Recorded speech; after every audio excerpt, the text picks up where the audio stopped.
રાજકોટમાં વકફ બોર્ડના નામે દુકાનો ખાલી કરાવવા મામલે ધારાસભ્ય ડોક્ટર દર્શિતા શાહની પ્રતિક્રિયા સામે આવી છે। તેમણે ઘટનાને ગંભીર ગણાવી છે। સાથે જ આ મામલે પોલીસ કમિશનર સાથે મુલાકાત કરી ભવિષ્યમાં આવી ઘટનાઓ ન બને તે માટે તકેદારી રાખવા કમિશનરને રજૂઆત કરવામાં આવી। સાથે જ હિન્દુ મુસ્લિમ વિવાદ ન થાય તે માટે પણ ચર્ચા કરવામાં આવી। બાબતે ધ્યાનમાં આવતા આ બાબતની ગંભીરતા લેવામાં આવે અને આ બાબતને ભવિષ્યમાં આવા કોઈ પણ બનાવ ન બને વિસ્તારમાં એ બાબતની તકેદારી રાખી અને એ સામે કડક કાર્યવાહી કરવામાં આવે એ બાબતે પોલીસ કમિશનર સાહેબને રજૂઆત કરવામાં આવી છે। રાજકોટથી સમાચાર। વિધર્મીઓ દ્વારા જગ્યા ખાલી કરાવવાના મામલે સમગ્ર મામલે વિશ્વ હિન્દુ પરિષદ આવ્યું છે મેદાને। વીએચપીના આગેવાનોએ ઘટનાને વખોડી છે।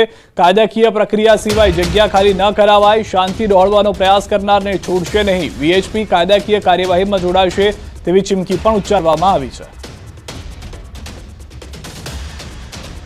વકફ બોર્ડના નામથી જે ખાલી કરાવેલ છે, માત્ર વકફ બોર્ડના નામમાં નોટિસ આપ્યાથી ખાલી કરવાનો કોઈને હક ઉત્પાદિત થતો નથી। જ્યારે પણ કોઈ બોર્ડનો કે કોઈ કોર્ટનો હુકમ હોય તો તેમાં પણ કાયદેસરની કાર્યવાહી અનુસરીને જ કોઈ પણ વ્યક્તિ પાસેથી મિલકત ખાલી કરાવી શકાય।